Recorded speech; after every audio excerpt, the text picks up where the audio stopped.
South Suburban Council and Premier. So that's what I Okay. was, yeah. Let me send you the link in the I got a PowerPoint with about 4 slides.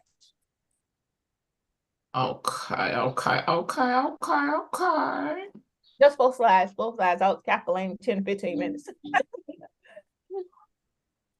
Okay, so Lori's gonna go first, and then Maureen, you're gonna go second, okay? Okay, that's fine. All right, cool beans on that. Yep.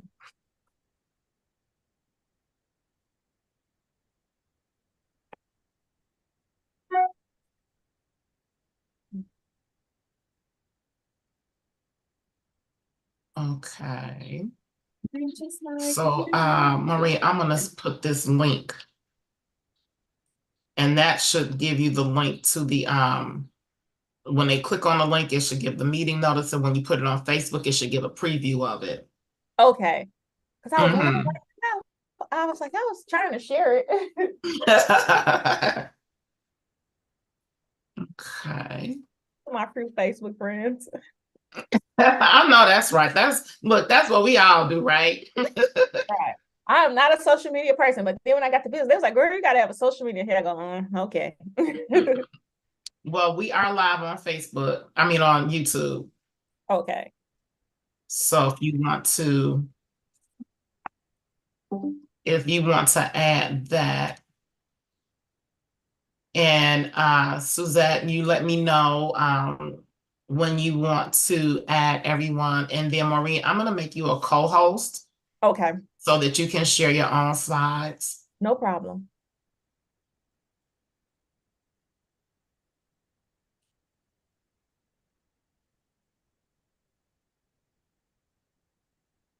Mhm. I see Dr. Ruby Powell is in the waiting room. snap a dab. Look at that. I know, right? I know, right? I tell you. Maureen, you got some important people coming to see you, girlfriend. Oh Lord, now I'm really nervous. Don't be nervous. But that's crazy. I can have group all week and talk to my clients, but yeah. But then they're like, you on Zoom. I'm like, oh.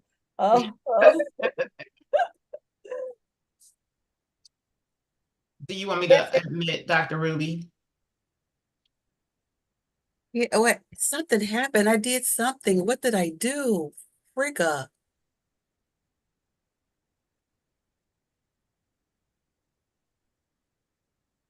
I'm gonna find me a little lip gloss to put on my lips because I'm looking dry.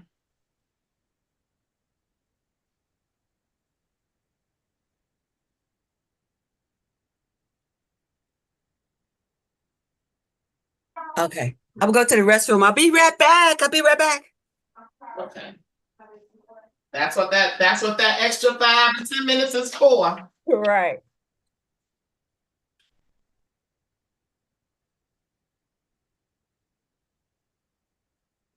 Did I do that? Uh-oh.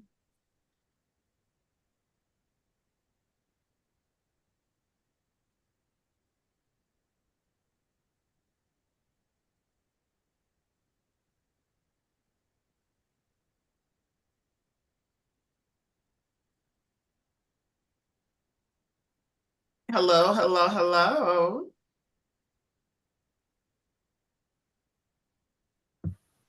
Good morning. Good morning. Good morning, everyone. Good morning. Good morning, everyone. Good morning.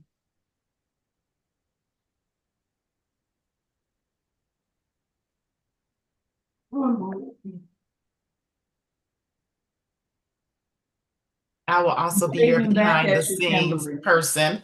Hello, Dr. Ruby. So good to see you. It's been a while. It has been a while. Thank you all. Thank Yes, you for yes, letting me in the yes. room.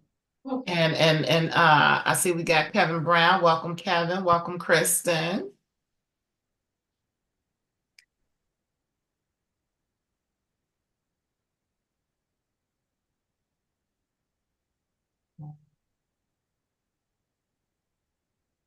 Okay, I'm back. Feeling Welcome refreshed. back. Welcome back. Welcome back.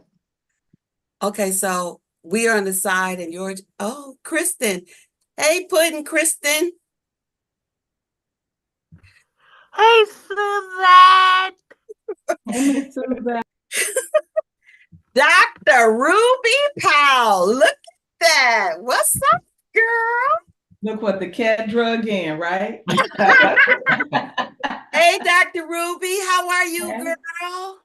I am amazingly well. I am. I was sitting at my desk and a notification popped up. I said, "Ooh, let me jump on this morning." All right. And we appreciate you being here. Thank you. I'm glad to be able to be here this morning. Very cool. We'll have to catch up, Dr. Ruby. Yes, we do. Yeah. Absolutely. Are you guys still over there in Lansing? Yes, we are. Okay. We have expanded and whew, lots to talk about. Okay. Let's get together soon. Absolutely. Ooh, beans. Yeah. Let's get together and eat something too. Yes. Yes, yes, yes. You know, we got to have some food involved. For sure. You know how we do. A meeting is not a meeting without some food. There we go. Though. There we go. That's the best type of meeting. Always, for sure. Look, I'm hungry right now. We need to start doing, maybe we can add one of those Panera meetings where everybody gets food delivered at the same time. Yeah, yeah. Love that. I love that idea.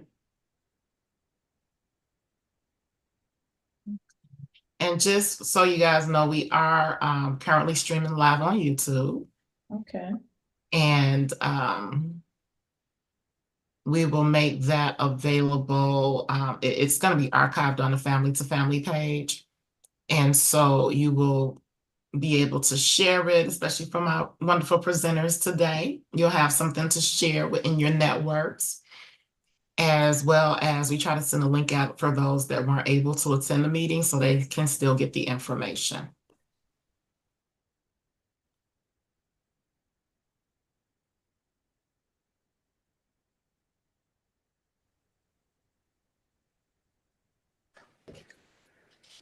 Good morning. Can anybody hear me?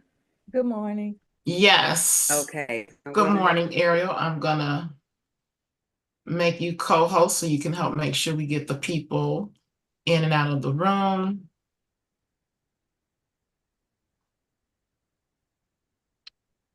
And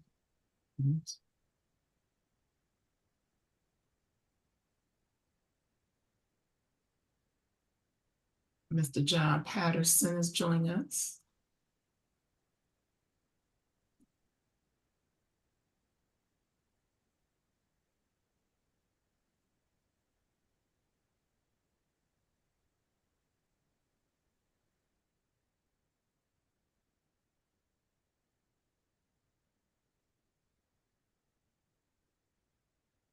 Yeah. Can you hear me? Okay, because I can't hear you. Oh, I was on mute. Okay, because something happened and I got kicked out and I don't know, but I'm back. Really? Yeah, you were frozen. Did it look like I was? Oh, that's probably just on your end then.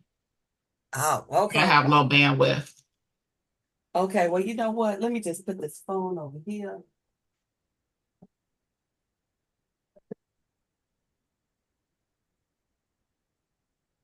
I wish you could have some cool music, but YouTube always taps our hands whenever we have music to kind of hold out the waiting room.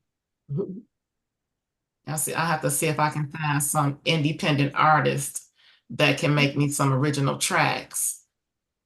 Look, John Patterson. Look at that. Hey, John Patterson. You say my name like I'm not normally here. I didn't hear you. You say that like I'm not normally here. Right. Well, you weren't here last month. Yeah, but I think I made the 11 prior meetings. Oh, okay. All right. Well, we are like happy that you are here. Yes. So, John, you're gonna have to offline. You have to clarify these retirement plans. Yeah, I thought you retired. No, I still put it hard. What do you mean You retirement giving us a plan? few more months? The end of the year. Oh, okay, we good then. Okay, we can work you through. We can work with you till the end. Oh, okay. I just want to know who approved that. Who approved My that, John? anniversary is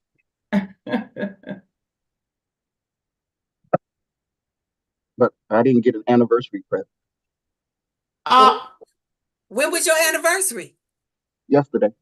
30. Okay, well, we well, got you. happy, and how many years, John?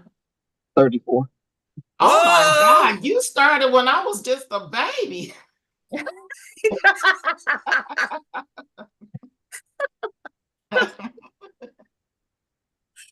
Well, we got you. And I'm so glad that you're still here. I thought that you had retired. I was like a little bit upset about that, but okay, we got you until the end of the year. All right, guys, I'm just going to give people 2 more minutes and then we're going to start. Hey, look at that. Look at that, Kim. I know that's for John. Yep. Uh,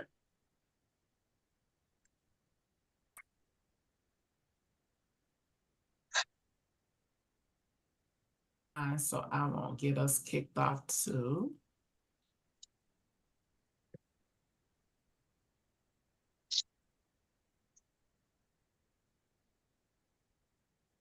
okay, I just got to make a little phone call because I invited somebody and she should be here.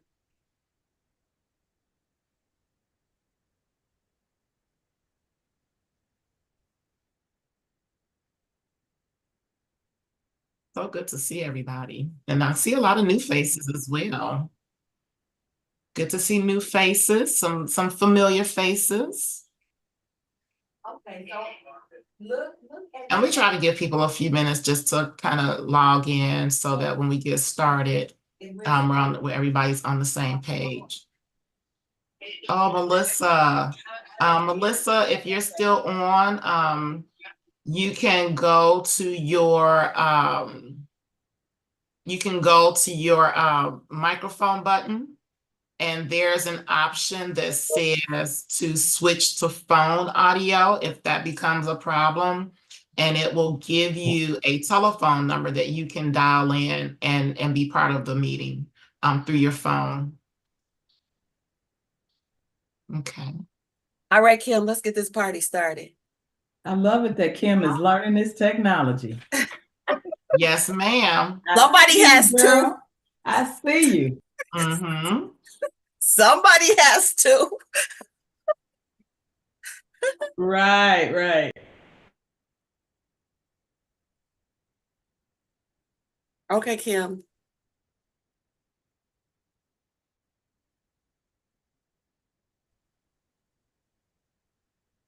We're ready. Oh, here we go.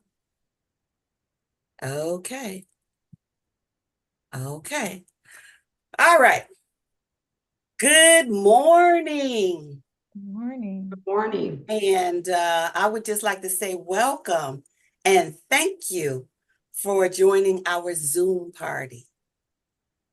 I am Lion Suzette Logan, and this is the National Provider Network, sponsored by Family to Family, the Illinois chapter of the Federation for Children's Mental Health.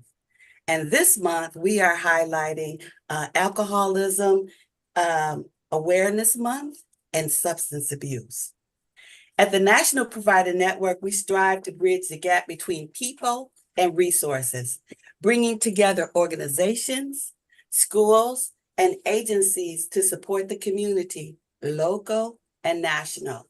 We are a professional network aimed at breaking down and erasing barriers to education, health, physical and mental, and supporting economic stability for youth and their families. Locally, the National Provider Network represents youth and their families in the townships of Bloom, Brennan, Rich, and Thornton. Each month, the National Provider Network works towards the goal of increasing access and awareness to educational and mental health support by highlighting innovative, services, programs, and presenters, which we have two wonderful ones today, who address mental health, well-being, social emotional learning, educational services, along with economic stability and mental health. So we're going to get this party started, get comfortable, get your coffee, get your tea, get your water, and I will call on people to introduce themselves and say where they're from. Then I will introduce our two dynamic speakers. And I just want to remind people that we're only meeting for 1 hour. So hold your questions, please, until the end of the presentation. All right. And then if you do have questions or you have announcements or whatever, you can put those in the chat box. All righty then. So first up, we have Tanya Brown from Larabita. Yes. Tanya. Good morning, everybody. My name is Tanya Brown. I'm from Larabita Children's Advocacy Center. We're located in Park Forest, Illinois, which is inside the Park Forest Police Department. I don't know what else you want me to tell, but good morning.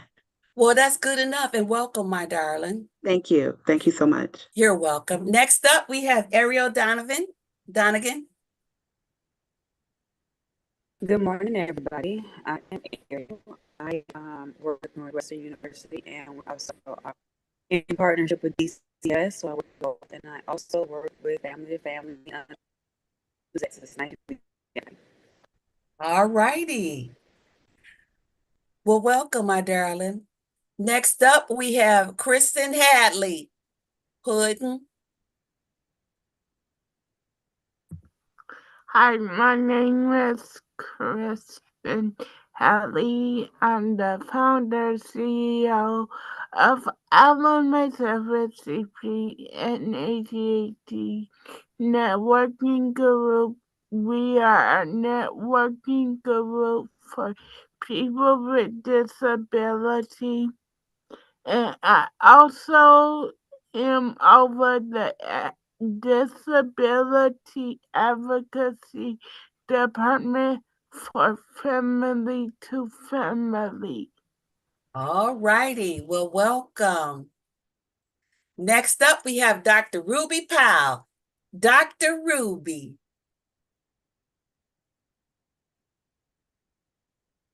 Dr. Ruby, you're on mute.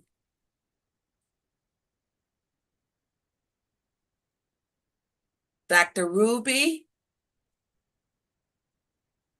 Okay, well, we'll come back to Dr. Ruby. So we have Kevin Brown. Kevin.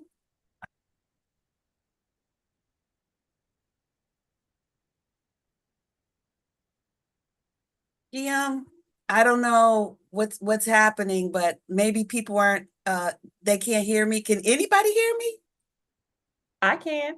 Yes, I can hear you. Yes, I can hear you. I can hear you as well. Okay, so I don't know. Okay, so Dr. Ruby, I don't know. She's on mute. And Kevin. All right, well, John Patterson. Good morning. My name is John Patterson. I'm from DCFS. I'm the FAC Outreach Coordinator for Cook County. Well, welcome, John. Glad to have you. And what is FAC, John? FAC is the Family Advocacy Centers. There are a network of private agencies that we contract with to provide front-end services to help keep children out of the child welfare system. Okay. Thank you, John. You actually have two in your area, but I don't think either one of them are here today. Book and Epic. Book and who else? Who's the second one? Epic. Okay. Well, you know what? I'm gonna call you and you could give me the information for Epic, and I will contact them. So hopefully they will get on board and be with us next month. Okay. All right, thank you. Mm-hmm. Next up, we have Candace. Candace.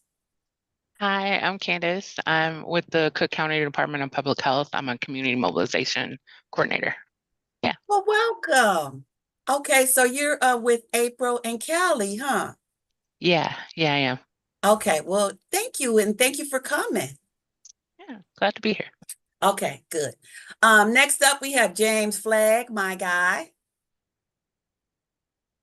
Hello and good morning, everybody. James Flagg, CSBG Outreach Manager for Cedar Cook County.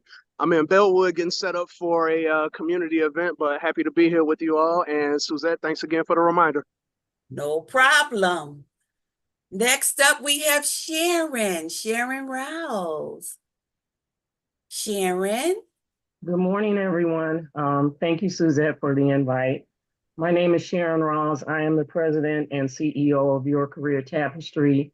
We provide career exploration programs for under-resourced students, and we also provide professional development training workshops for adults.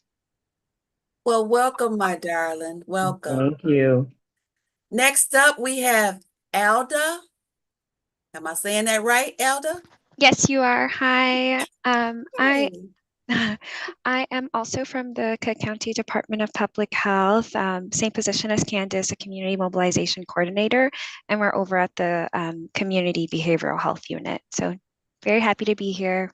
And we are so happy to have you. And I have to call my girl Yeah. April and say, even though her and Kelly couldn't come, she sent representation. And She I am did. very happy about that.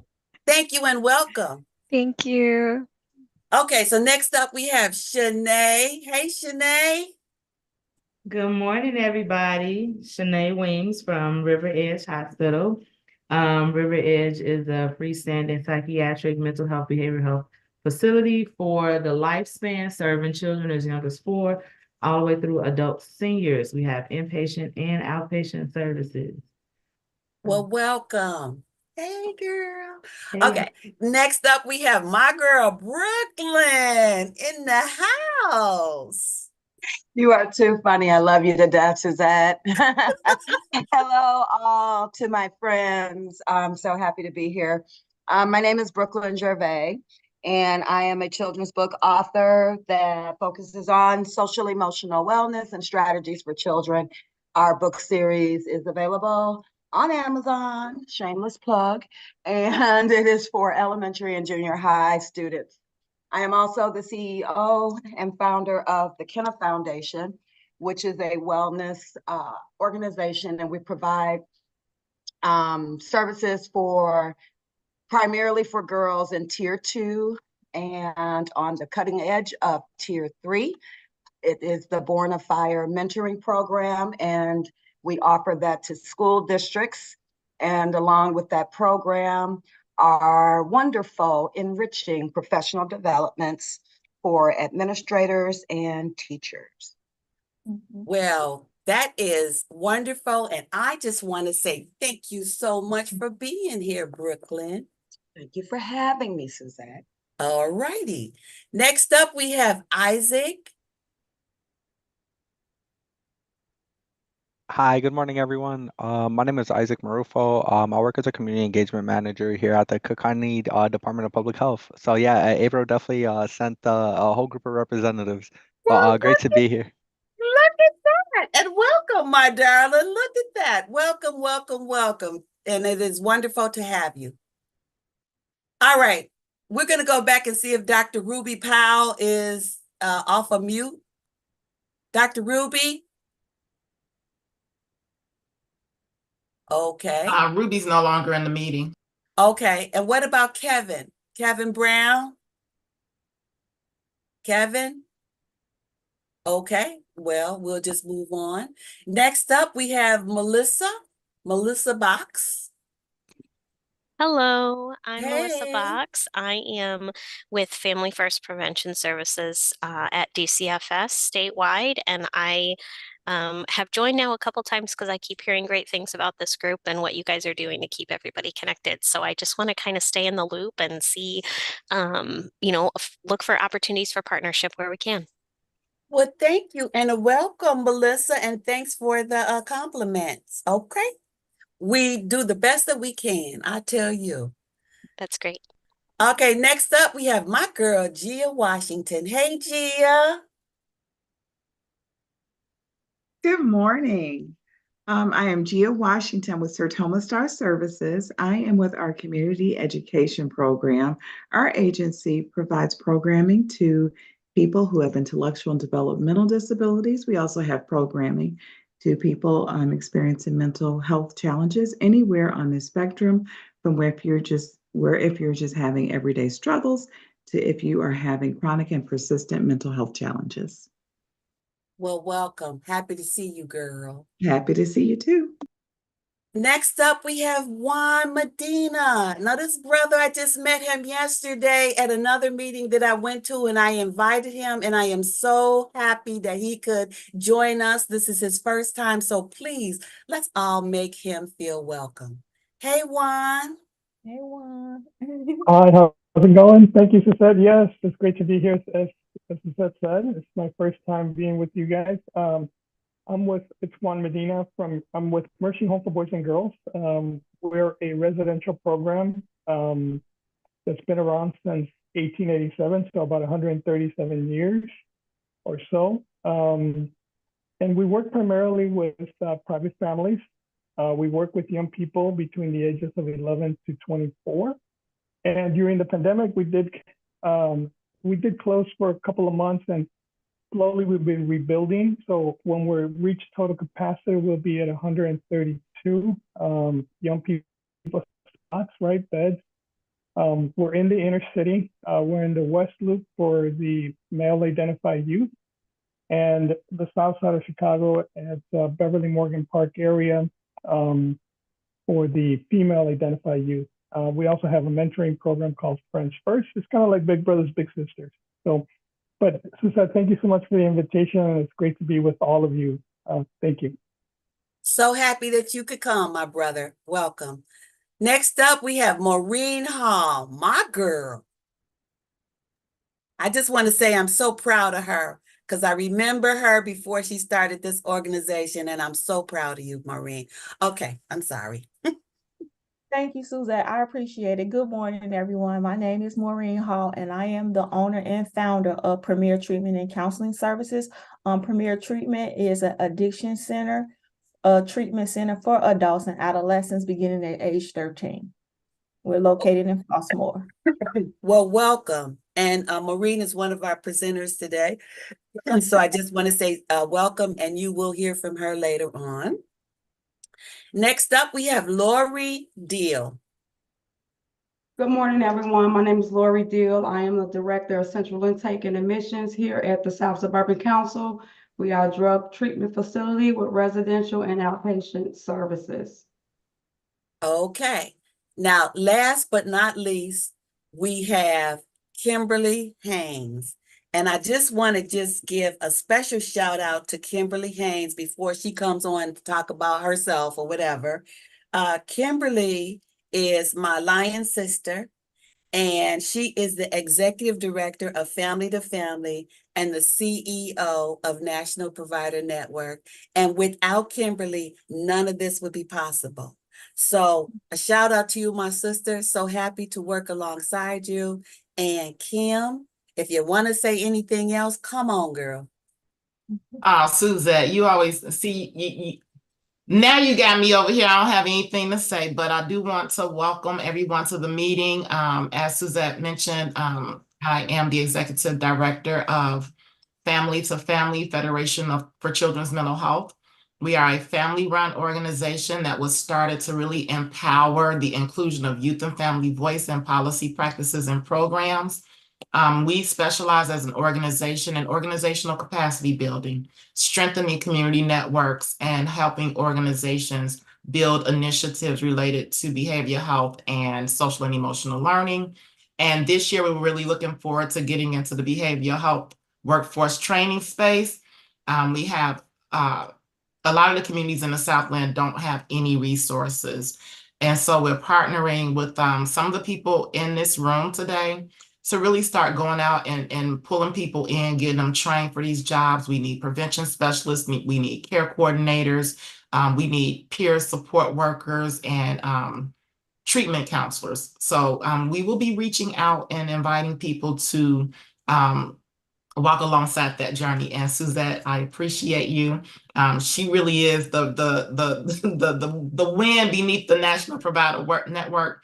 I am the person behind the windows, answering the emails and putting people in and spotlighting y'all's videos. So thank you so much for coming. And it's so good to see so many new faces. And we appreciate all the faces that we see every month. We would not be able to do this without you all. Thank you, Kim. Okay, so before I bring on the presenters, I just want to say that we are local and we are national, and we have several national providers that join us every now and then. And one of the providers that I did send an email to was Philip out of Indiana, and he is the substance abuse director for the state of Indiana. So, you know, hopefully maybe he could join us later. But anyway, so I just wanted to say thank you and welcome everyone, old and new. And one more time before we go, Kevin Brown, are you still on the line? Did you want to introduce yourself? Kevin, he's not here. All right. Well, we're moving on. So first up, like I said, this is Alcohol Awareness Month. And this month strives to highlight the impact of alcoholism and substance abuse, emphasizing the crucial role that mental health plays in addiction. So what we are trying to do and what the presenters will help us do is understand the addiction cycle, breaking the stigma and emphasizing empathy and support. And also, mental health issues often underline addiction, leading many to self-medicate with alcohol.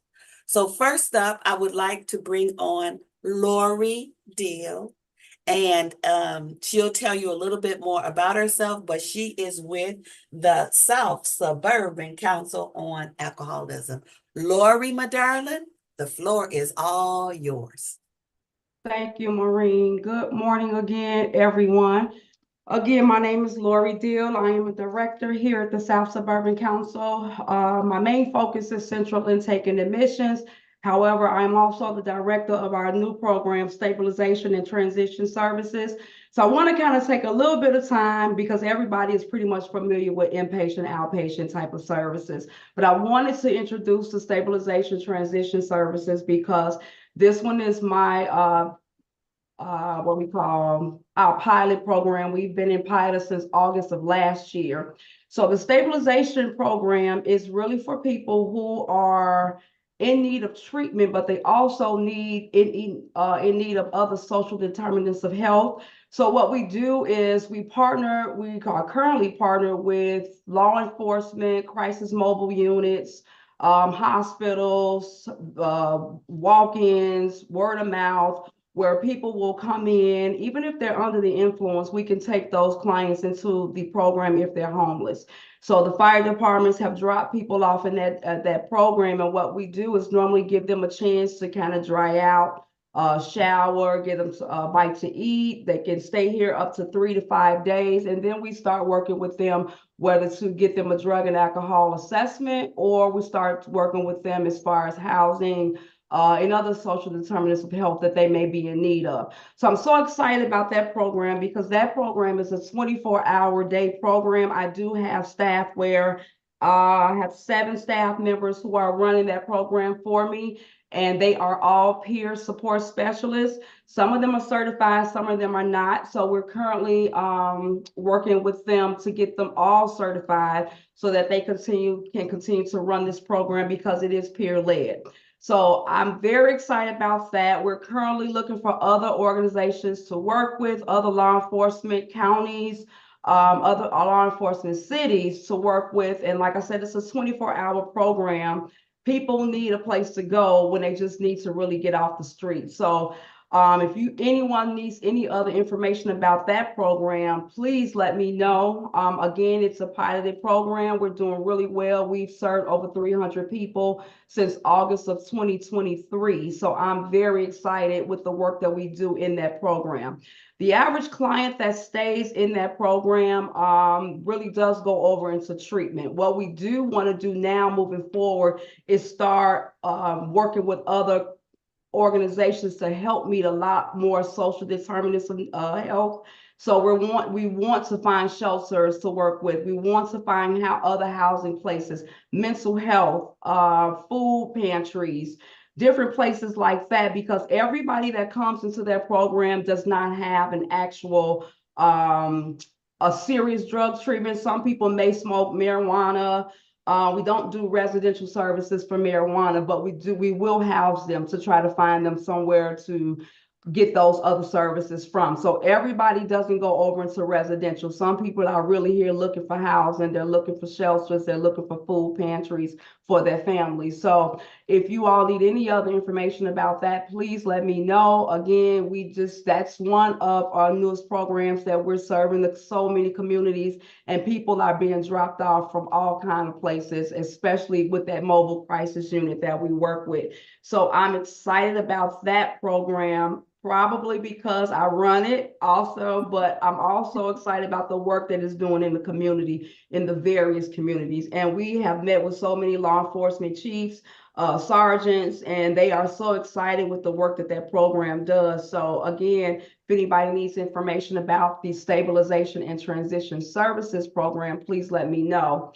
And then we have a total of 9 programs that we run out of the South Suburban Council. So if we fill all of those programs, the programs in-house, we can service over 113 clients at one time. The next program I want to talk about, of course, is our residential treatment services program. That is a 48-bed unit, and we service men and women in that program.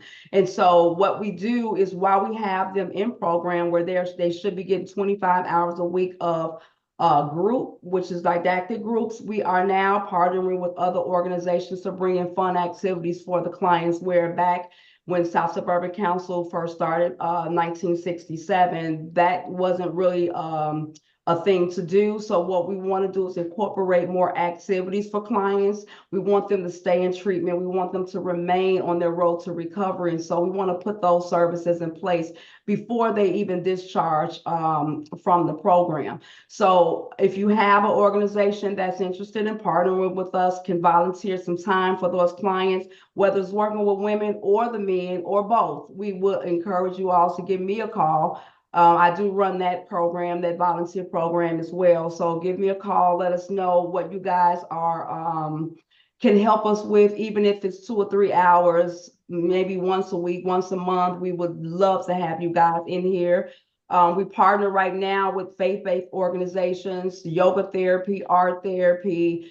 We have Narcan trainings for the clients, Narcan kind of education for the clients, HIV education, hepatitis education. So we have a lot of volunteers currently coming in, but we are more than welcome to work with so many other partners. We do have a workout guy that comes in as well. And our clients, our populations is a revolving door, as everyone knows. People come, they go. People relapse, they come back. So it's never really the same audience. So as much as you all volunteer, we would love to have you. The audience will always change. Again, that is the residential treatment service program. The length of stay varies. Sometimes for insurance purposes. Other times it's the length of the stay that the client wants to stay. Sometimes the council will determine what's a successful discharge for those clients. And overall, it just depends on how long the client, again, is willing to stay. So the next program I wanted to talk about is our residential crisis stabilization. It's different from stabilization and transition services. The residential crisis is it's working with a lot of mental health for clients. That is a 16-bed unit where we have partnered with places like Madden, Lake Behavioral, Heart Grove for those clients to come in to do co-occurring services with mental health and substance abuse. So we do work with, again, hospitals. We partner with them. They call us to get the referrals made. We look them over. As long as they meet our criteria and we do have a bed available, we do take those clients. Those clients can be stepped over to residential treatment if the counselors deem they are fit. If they don't, we have to step them up to a higher level of care, which most of the time is a hospital. We do have detox services. The detox service is a 3-day program where they can actually either come into detox. Our detox is monitored. I mean, it's monitored, not medical. So we don't have doctors and nurses on staff 24 hours, but we will monitor the detox as long as we can monitor it. If it's supposed to be if it needs to be medical, we can transport them to the hospitals to get them medically monitored. And then once they are done with withdrawal, they can come back for actual treatment. So we keep the relationships going with the hospital so we can bring them back in. They don't have to worry about their bed being given up. As long as they're actually at the hospital withdrawing, going through detox, they can come back once they're completed their detox program, if it's medical, if they need it medically managed. We also have an outpatient program, which is our intensive outpatient program, and our our basic counseling program. The ILP program, it runs 4 days a week, Monday through Thursday, 9 to 12. Our basic, it runs 2 days a week, Tuesday to Thursday, 9 to 11. So those services are available to clients. And if clients feel that they need to actually a higher level of treatment and they want to transfer over into residential, then we transfer those clients over. That's between their counselor and themselves. They do that with setting goals with the treatment plans and things like that. And if it's deemed that they need to be stepped up, we step them up to residential services. So with the IOP program, we have it online, which is telehealth, and our Zoom services in the morning. We also have an in-person morning outpatient program, and then we also have an in-person evening outpatient program, and that's for intensive and basic. And we now have a recovery home, where our recovery home is maybe 3-4 years now. So we do have a recovery home only for men right now. That's a 40-bed unit for the recovery home. Currently, right now, we probably have about 38 men on the unit. That's really on the north side of the building.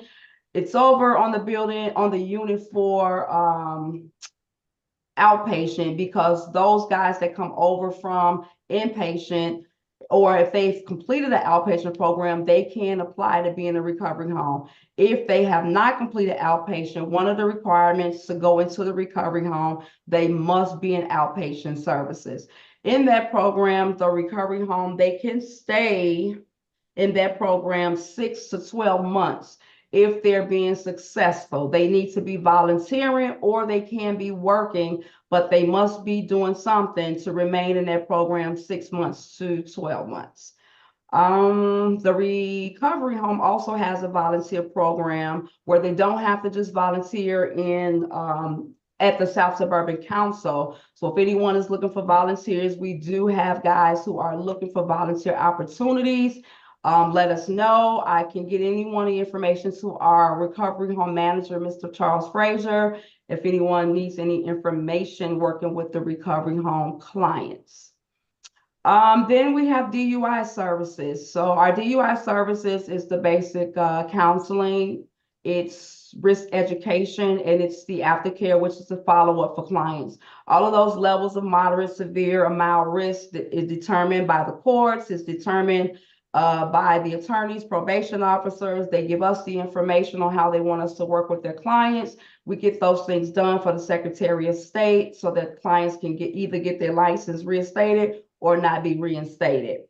We also have a USPO program, that's the United States Probation Office for federal clients. We do the counseling for the federal clients. We do the drug test. My unit runs the drug testing program. So I run all of the drug tests in the building for federal clients in any clients for South Suburban Council, I run the drug testing department as well. We have adolescent services for most of the high schools where we work with adolescents. So we work with some of them for their suspension to alternative programs. We do most of the drug testing for a lot of the South Suburban high schools. And we also do their drug evaluations. So because we don't do treatment for adolescents under 18, we do refer them to different places, but we do we partner with the high schools to get the evaluations done so we can place them right away. So we are looking for other programs who handle also, adolescents, ages, I guess the ages will vary. Right now, we do work with high schools. We only have one grammar school that we work with. But those of you who are working with adolescents, we would love to work with you all because we do not service adolescents. We only do drug testing for the high schools and drug prevention services. So rather than keep creating programs that we need staff to run and things like that, we would much rather partner with people who are already doing the work. So if anyone is looking for other referrals for youth, most of the time it is substance abuse, alcohol, mental health, drug prevention, things like that. If anyone is looking to work more with youth, please let me know. I can start working with you all to get you all some of these referrals that come through from these high schools and grammar schools. The other thing that we do here is work with DCFS. We're contracted with DCFS to take referrals. Right now, we're working with a lot of POS agencies. We don't work with a lot of actual DCFS. We do a lot of POS. So if you all are know anyone, I know Melissa Box and I think John Patterson are on here. I would love to work with you all to see how we can better service a lot of other DCFS clients. But again, we do work with POS clients. So with the contract that we have with DCFS, we pretty much have caseworkers call us in. They send us the CFS forms so that we can get those clients into services, get these reports done for court purposes, get the follow-up done, get the drug testing done for the caseworkers and sometimes the supervisors. But most of the time, we're really working with the caseworkers. We tap in with supervisors quarterly to let them know how things are going currently with clients, with referrals back and forth. I always talk to supervisors to find out, making sure they're in contact with my staff. If there's some issues, I need to know about them so we can rectify them, to keep the referrals coming, to keep these guys getting their progress reports, to keep them getting their kids returned home. It's in hopes that the kids can return home. So we do a lot of working here at the council, and we also do drug court. I run that program as well for Cook, Lake, Will, DuPage, and Cook, Will, Lake, DuPage counties, I'm sorry. So I run those drug courts. I have staff that run those drug courts, and that's really just straight referrals. Most of the time, the judges will email me or attorneys will email, and then case managers. So it's the same thing. What we want to do is kind of streamline clients, get them right into treatment. We run the drug deferred prosecution out of this building. That's part of what I do with the legal and the criminal system as well. Drug deferred prosecution is where the judge is kind of deferring the ruling until they get that substance abuse evaluation done, and then the judge will make his ruling. So we got a lot of things going here, but we are looking to partner with people every day. We're in pilot with a 9-bed women's recovery home that is being piloted out very soon. So I'm excited about that. I will not run that, if anybody is asking. It won't be me, but I will be on the ground floor working with the finance and the VP of clinical to get that up and running. So I'm part of it, but I won't be running it. So if that's pretty much what we do. I know that is a lot. I'm excited about the work that we do because it's so needed in the communities. And so I'm always looking to work with people because any way we can help people, I'm all for it. I can't do it all. The South Suburban Council can't do it all. And so I'm always trying to spy out the land to see what's out there so that I can start partnering and working with people to get these people connected even before they discharge. So thank you all for listening to me. I hope it wasn't too long, Suzette. Thank you all again. You know what, Lori? It wasn't too long, and thank you so very, very, very much. You're And welcome. I want to just say this because I was listening to your presentation, and what we do here at the National Provider Network is connect people with resources, whether they're parents, organizations, or providers. So what Lori said is that they don't take care of adolescents, but the person that we have next with Premier Counseling and Treatment Services, they do take care of adolescents and provide services. So I am going to bring on Maureen Hall in a minute, but first of all, I'd like to make one announcement and then introduce two people that came on later. So Monica Whitaker, do you want to tell us where you're from, Monica? Okay. And I understand that Kevin, I'm muted. I'm Monica. sorry. Okay. I'm Monica Whitaker, and I'm with DCFS with resources and recruitment. Okay. All right. So, great. Thank you and welcome. And then next up, Kevin Brown. Kevin, I understand that Kevin is back. Yes, sorry for that. I was late, had a little issue getting signed on, but I'm Kevin Brown. I'm with Varsity Tutors for Schools, and we've been working with family to family and partnering with them to provide academic resources to school districts. So if there's any school district leaders on here, look me up, chat with me, hit me up. But those services will be provided to students until June 30th of 2030. There's a lot of great resources, 24/7 on-demand chat tutoring, which is great for homework help, live group classes, on-demand essay review, enrichment classes, college and readiness courses for those students that are ready to move into that either workforce or college environment, self-study, practice problems they can do. They can even create a recommended learning lesson plan for themselves. There's also enrichment courses which cover topics like coding, if you want to do art design, or even things like sewing. So those are resources that we're offering at no cost to all school districts in the state of Illinois until June 30th of 2030.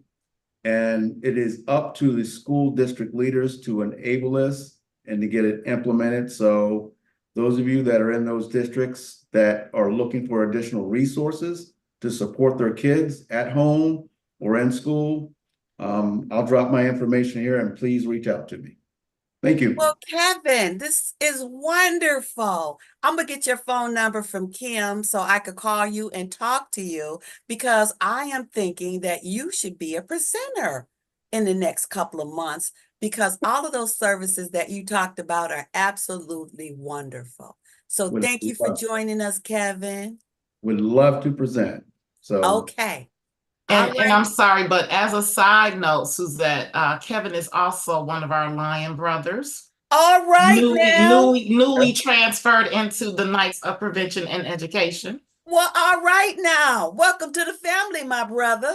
Thank you. And I'll be at Beak next week as well. So I'll be there as well. So I don't know if any of you are going to Beak conference in Champaign, but I'll be there. Okay, but you know what? I'll be in touch. All right. One way or another. Okay, so all right. Thank you, Kevin. Thank you. So I would just like to say to everyone that it is very important that you sign the linkage agreement, because information that is provided, that was presented today, will be provided to people if you need the attendance, or you need or you need the information that is provided. So please sign the attendance sheet, and then also to the linkage agreement, and any information that we provide in this meeting for National Provider Network, we will pass it on to you. And that's why it's very important that you sign the linkage agreement and also the attendance sheets. Okay, so next up, we have my girl, Maureen Hall. And Maureen, full disclosure, I used to be a crisis worker, And Maureen Hall used to be a crisis worker.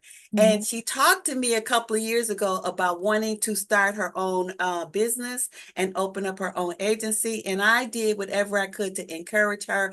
And so I don't want to embarrass her, but I just want to say, Maureen, I am so freaking proud of you. So we have Maureen Hall from Premier Counseling and Treatment Services, and she's going to talk about what they do at her agency. And I am so glad to have you here on the same day as Lori, because Lori talked about adults, and now you're going to talk about adolescents. So you just go, girl. Welcome, Maureen. All right. Well, thank you, Suzette. You got me blushing over here, so I really appreciate that.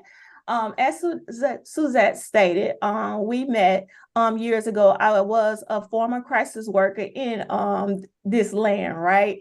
And what I noticed is during crisis that youth was struggling with mental health issues and they were struggling with substance use, right? So when it came to mental health issues, we always went to the go-to hospitals, right? But when it came to substance use, there was no services for youth, right? So they would constantly go in and out of the hospital, struggling with battling their substance use and masking their feelings with drugs and alcohol. So I noticed, like, wow, how could there not be places to send you? So that was part of what inspired me to open up Premier Treatment and Counseling Services. Premier offers services for adults as well, but we also specialize in youth from age 13 to 17 years old.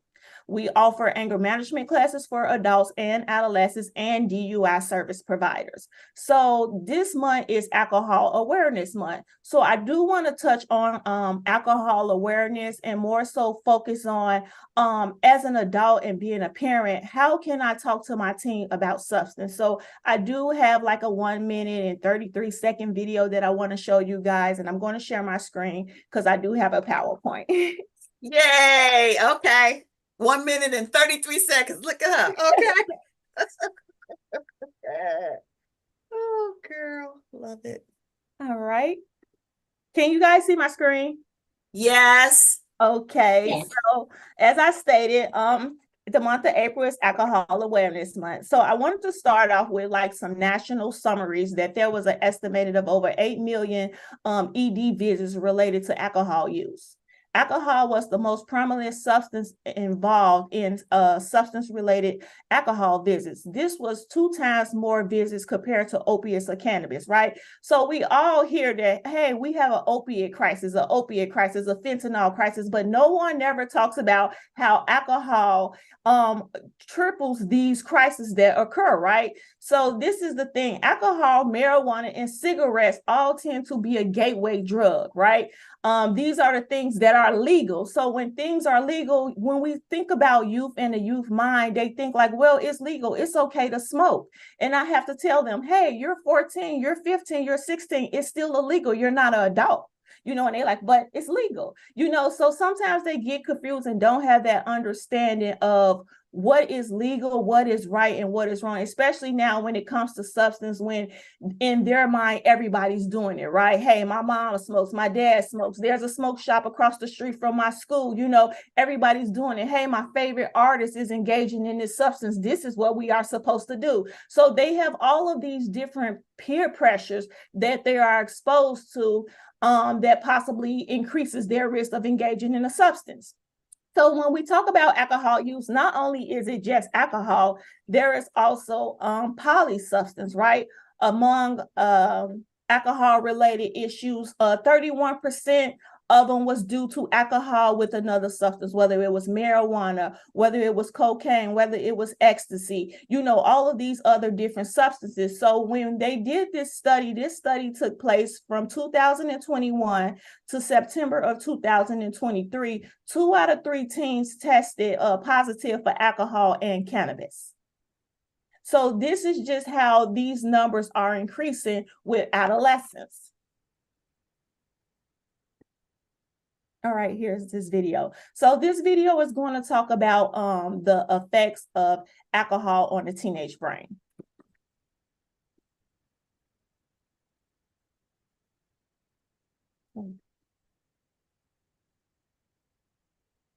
Okay.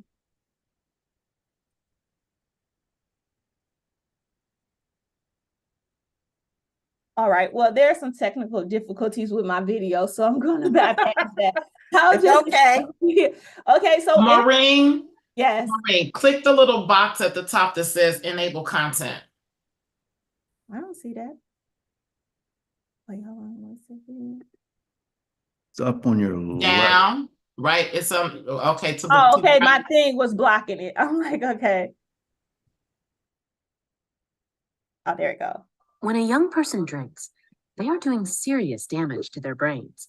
Teens' brains are not fully developed until they are 25 years old. During this time of development, the young brain is undergoing major structural and functional changes. Exposing the brain to alcohol during this time can interrupt critical brain development. For example, the hippocampus is the part of the brain where learning and memory occur. When alcohol reaches this part of the brain, a person may have trouble remembering something they just learned. Teens that repeatedly drink can permanently damage the hippocampus, making learning new things or holding on to knowledge difficult as they get older. Repeated drinking can also affect the frontal areas of the young brain, which control impulses and thinking through consequences. This can lead to poor decision-making, lack of self-control, and even violence, both now and into adulthood. The consequences are tragic and too often deadly. The developing brain is also more susceptible to addiction. A child that begins drinking early in life is 4 times more likely to develop an addiction to alcohol than a child that waits until they turn 21. The cost of underage drinking can extend far beyond legal consequences. Alcohol will have a major effect on your teen and can interfere with important milestones, including his or her ability to drive, have a healthy relationship, get accepted to college, or find a good job. Poor choices in your child's life now can change the course of his or her life forever. Help your child stay safe and sober. All right, guys. So that concludes that video. So I just want to add a few 5 conversation goals, and this information that I'm providing also can be found on SAMHSA's website, because the thing about it is I always tell parents it's never too late to talk to your children about alcohol or substance use. You know, even though I'm focusing on adults, on children, when I work with adults, I get adults, they like, hey, I'm 45 years old. I can't tell my mom that I do drugs. You know, my parents don't know that I'm here. They didn't raise me this way. You know, all of these things, they begin to come and think of all of these things of how I can be a disappointment to my parents. So the first thing that should be in a conversation with your child is show that you disapprove of underage drinking, right? You know, it's statistics was shown that over 80% of young people from the age 10 to 18 say their parents was the leading cause of whether they decided to drink or not. You know, depending on what era you grew up in, I hear people say, well, I'm not trying to be my child's friend. It's not about trying to be your child's friend. You want to make your child comfortable where they want to talk to you, where if something is going on, they can be like, hey, mom or dad, this is what's going on. You know, I was hanging out with some friends and they asked me, did I want to drink? And I was like, no, you know, and being able to have that conversation, because anytime that we do an assessment, 9 out of 10 times when anybody engaged in any type of drug or alcohol, it was always with peers. It never was alone. They're never alone. It's always with someone. So you want to have that relationship with your child to let them know, hey, drinking is not okay. You know, and sometimes as parents, I notice that people develop that attitude of do what I say and not as I do. But you have to think about your household environment. What is going on with your child? A lot of us learn by seeing, right? A lot of us learn by listening. And in this day and age, a lot of teens are more visual because of social media and all of these different things. So you have to kind of be that role model to say, hey, drinking is not okay, you know, and this is why, and explain to them. Don't say, oh, don't drink because I said so. Let them know, hey, drinking impacts your ability. It affects your judgment. You know, there are consequences behind drinking. You can't drink and drive. You know, you start to explain to your children the consequences of these things of drinking, because there are consequences. Number 2, show that you care about your teen's health, wellness, and success, right? As the videos show, you know, alcohol once it enters your body, it goes through your bloodstream and it impacts all your major organs, right? So this is the thing. A teen needs to know that, like, hey, this affects your heart, this affects your kidney, this affects your liver. Hey, your liver is what is used to clean out all the toxins in your body. So if your liver is damaged, well, you don't have anything to clean your toxins out, right? You have to be more open, with your children and letting them know, like, hey, it could decrease your grades. You could lose your driver's license that you worked so hard and study for in school. So it's not about it's about having a conversation with your child, but it's also about the delivery, right? You want to have that open ear. You want to be that parent that, hey, if something is going on, I'm my kids' first go-to, instead of going out to some random person out in the neighborhood that possibly wouldn't give good parental advice. Number 3, show you're a good source of information about alcohol and other drugs. Hey, a lot of people say, well, hey, I never did any drugs in my life. I don't know what to tell my kid about alcohol and drugs. Well, guess what? Come on down to Premier Treatment and Counseling Services. I'll be glad to provide you with pamphlets, with handbooks, and all of this information and resources so that you're able to talk to your child. Hey, it's nothing wrong with getting information. Resources are free. So if you're not comfortable with it and sometimes you don't know what's going on, there's always local places in the community. So that will be number 3. Number 4, pay attention to your child's behavior and discourage risky behavior, right? Because here's the thing, young people are more likely to drink and use if they think no one doesn't notice, right? So if you're working late hours and you're not at home, you don't know what your child is doing. You may think, oh, maybe they're just tired because they're engaging in sports, right? But you don't know if they're engaging in sports. I always tell parents, pay attention to the people that your children are hanging out with, because that crowd of people tells a lot about possibly what they're engaging in, right? You want to pay attention to your child. You want to ask them questions. When they're coming home from school, yeah, you might be at work, but you could kind of call in. Hey, everybody has a phone, FaceTime, Google, and say, hey, what are you doing? If they're sitting at the dinner table, you don't want them sitting at the dinner table alone, because then they feel isolated. People tend to start to engage in substance to help mask their feelings or mask their pain. So that's another way, paying attention to your child, just being that advocate for them and just listening to them and watching them and monitoring them. Number 5, build your team's skills and strategy for avoid drinking and using, right? Even if you don't think your child wants to drink or try any drugs, peer pressure is a powerful thing. Have a plan to avoid alcohol and drugs can help your child make better choices, right? Sometimes you can ask your child, hey, if you're out with your friends and someone said, hey, would you like to try this? Because they're in high school, you got the gummies, you got the edibles, you got all of these different things that are taking place that try to lure kids in. You have to teach your child, despite of what's going on, if someone offers you something, don't take it. I'm learning working crisis. A lot of the schools in the South suburban area have a spot where the kids go off campus and they all go hang out and smoke marijuana.